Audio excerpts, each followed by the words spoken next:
ওই যে এই সবুজ বাতিটা ওই জায়গায়, আর এখানে কি লেখা আছে,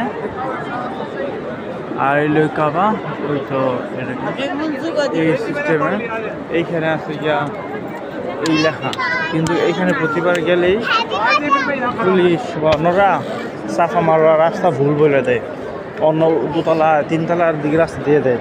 ওর যে মানে সরাসরি সাফা মারোয়া যাওয়া রাস্তা বন্ধ করে থাকে, খালি ওইদিকে দেখা দিব, এদিকে ঘুরতে এদিকে দেখা দিব, এদিকে দেখা দিব, আর রাস্তা বন্ধ করে দেখা দেয়।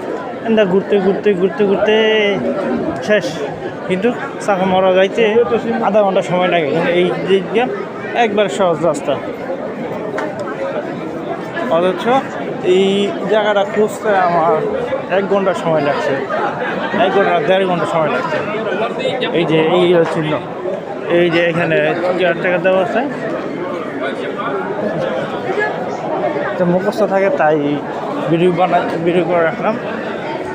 এই রাস্তাটা খুব একটা পাওয়া যায় না, সবাই এই রাস্তা দেখায় না, সরাই রাখে, বন্ধ করে রাখে, যা এখন বুঝলাম।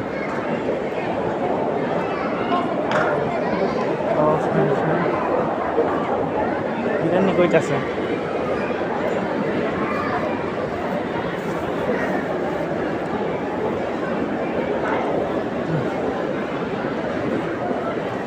যাচ্ছি সামনে,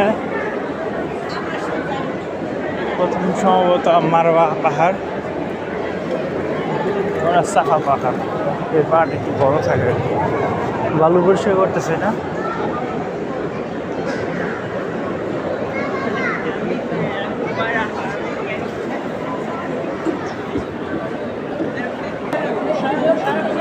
দেখে পড়লাম পাহাড়টা করি, ও পাহাড়টা এইদিকে, এইখানে হারেম শরীফ, আবার এইখানে আটকা রাখা। এখানে মানুষ বুঝতেই পারে না যে এই যে এত কাছে মারওয়া সাফা পাহাড়। কি আজব, এত কঠিন, ঘুরতে ঘুরতে ঘুরতে ঘুরতে শেষ। এইখানে লেখা 2য় দরজা, ওই যে 2 নাম্বার। আর এখানে সবাই ঘুরতে ঘুরতে শেষ, সাফা মারোয়ার রাস্তাই পায় না, অনেকে না করেই চলে যায়। এর লাগে একটা ম্যাপ করে দিতে যায়, কোন দিকটা কোন রাস্তা হয় যাওয়া যায়, এগুলো কোনো কাম নেই। এই সবাই